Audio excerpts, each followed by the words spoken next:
Hey, Chris, here on the 18th of April 2016. This is our unit. I'm just talking to you from our unit, and I'm just talking a little bit about Anglicans and about life here with the Anglicans.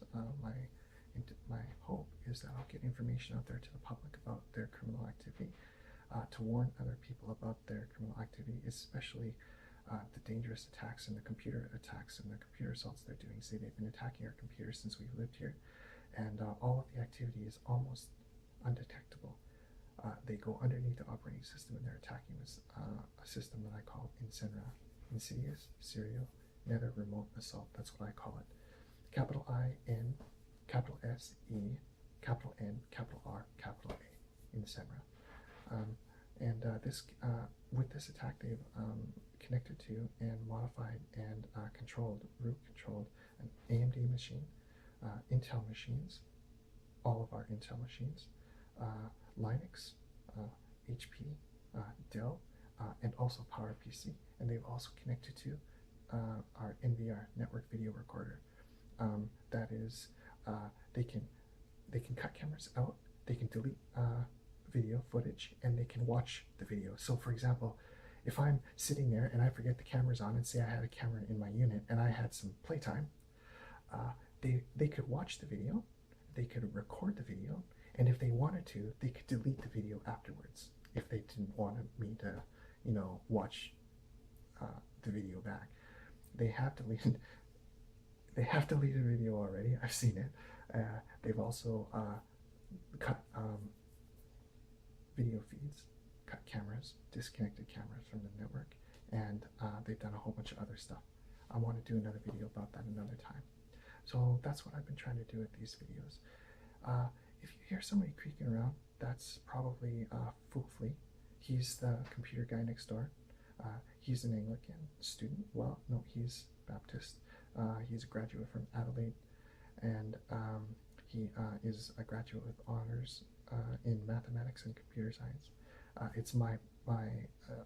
I think that he's probably going to get a job and pursue a career working with the government in what Premier Mike Baird is pushing, like cybercrime, on some cybercrime, digital hit squad task force.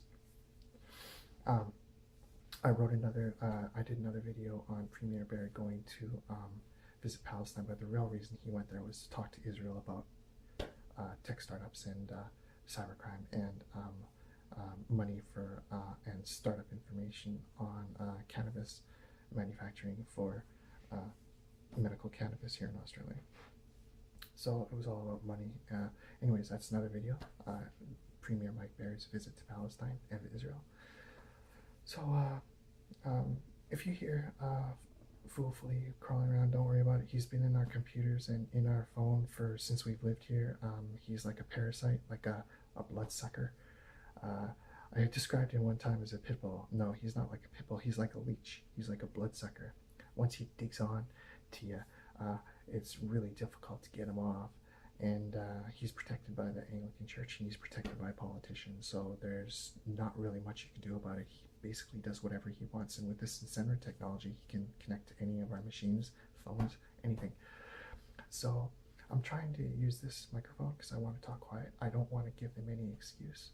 I know they're connecting to my phone. I know they're monitoring the phone. I know there's a whole bunch of evidence for it. And I know when I used to use my computers, don't use them anymore because of Insenra and because of their attacks.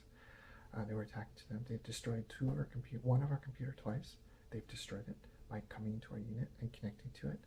And they destroyed another one of our machines as well. So 3 machines that we have been destroyed by these people. They'll deny it, of course, and they'll say it's somebody else, but no, it's not. So, another thing too is that I'll wake up, I woke up like an hour ago or so ago, I'll hear him crawling around in his unit, probably prepping up his gear, and then a couple seconds later or a couple minutes later, I'll hear his baby cry. He gets up before his baby, and his baby starts crying. So what I think happens is that he's getting up to get his gear ready, pinches his baby, the 6-screw bag. Seriously, crazy. But if you knew this guy, you'd agree with me and you'd nod your head and say, yeah, that's probably what he's doing. So I think he gets up and then pinches his baby, and then has it, or justifies his reason for being up, because he doesn't want to have me say in these videos that he's up listening and monitoring to my activity or conversation, phone activity, network activity. So he's a dirtbag. He deserves an entire video just for himself, and it would take a long video to describe everything he's done. Anyways, in this video here, what I want to do is I want to talk about the building here. I want to talk a little bit about the building of where I live in, and so that I don't have to keep talking about it in other videos.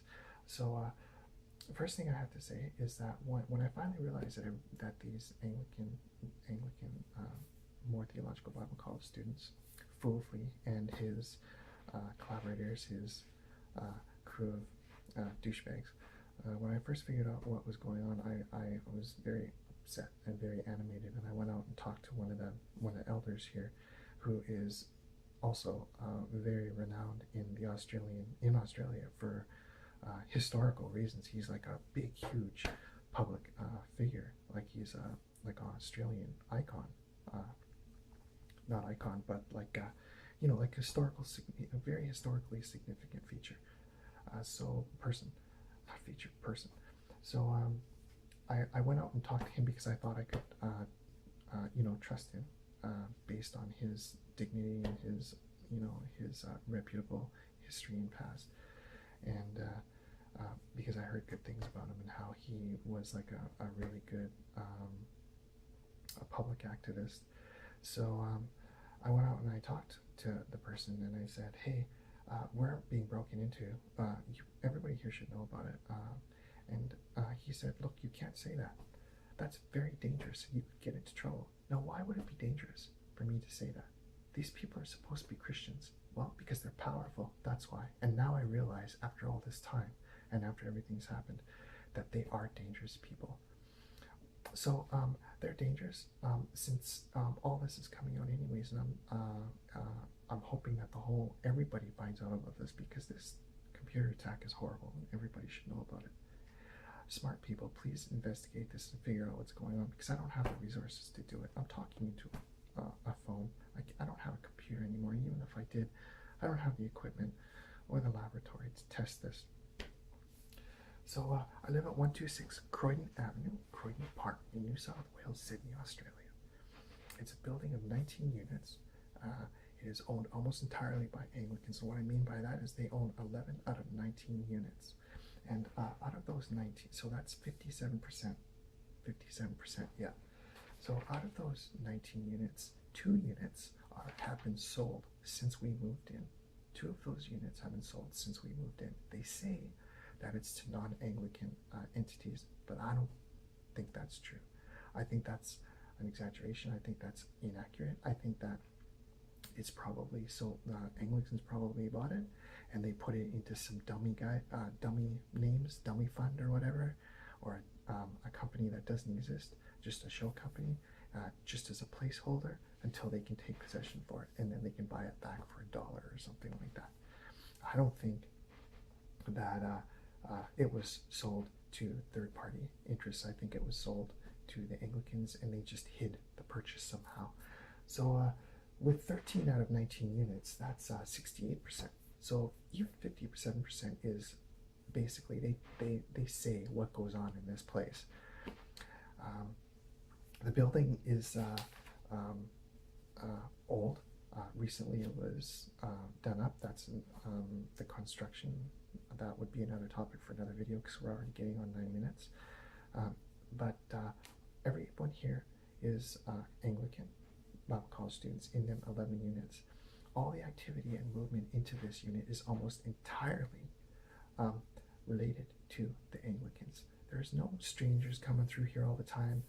For a while there, after I started vocalizing the break-ins, there was the odd person coming in here that was not an Anglican, but I think that was just set up. It was probably one of their church friends that put on a uniform and walked in here.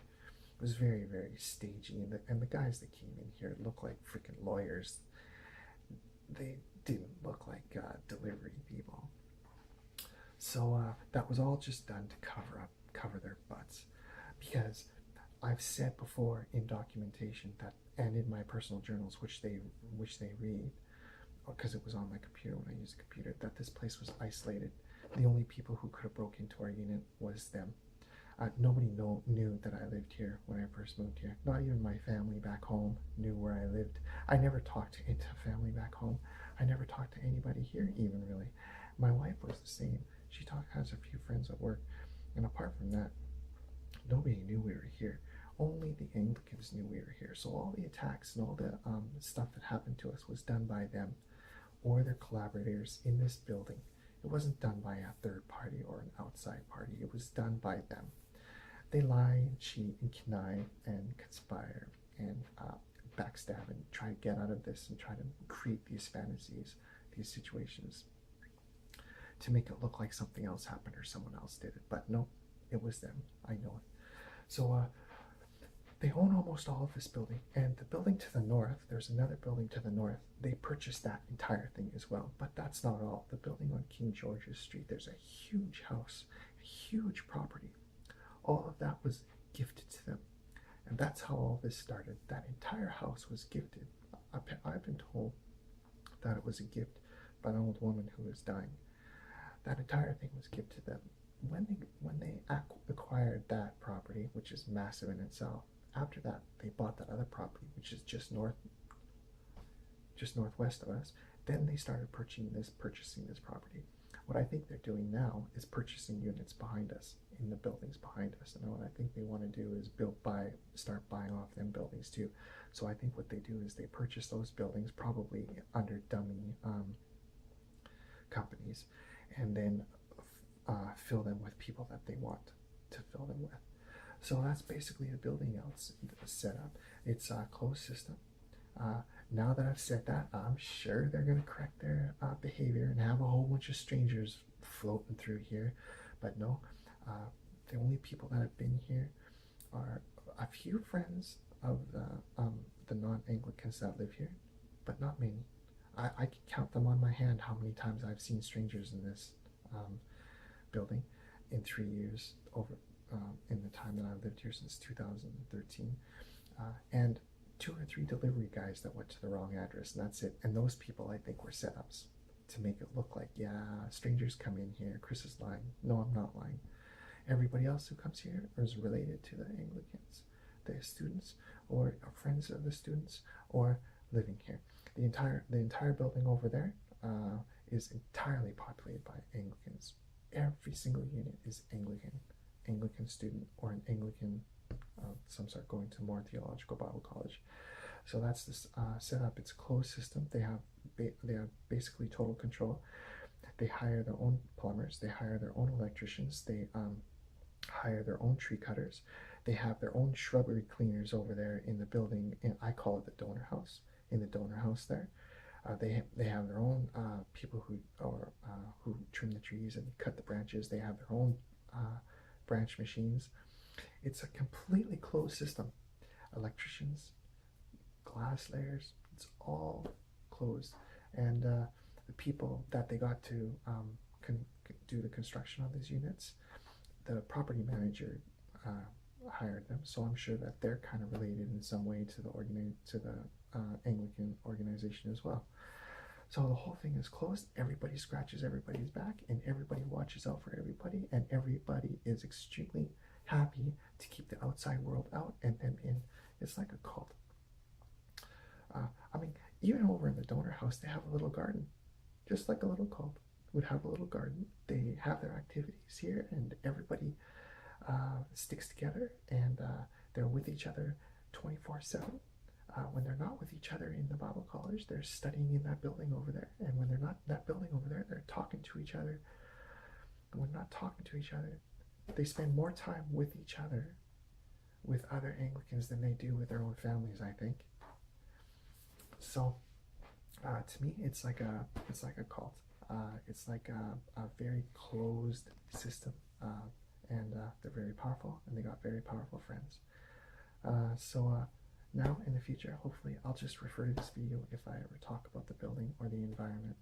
There's a few other things I might talk about, for example, like individuals and on the bullying atmosphere that takes place here in this building. But that's enough for now, so have a good day, and take care, and if you believe in spirituality, I hope your spirituality is a good one. If you don't believe in God, I hope you have a good day, and watch out for yourself. Take care. Lots of villains out there.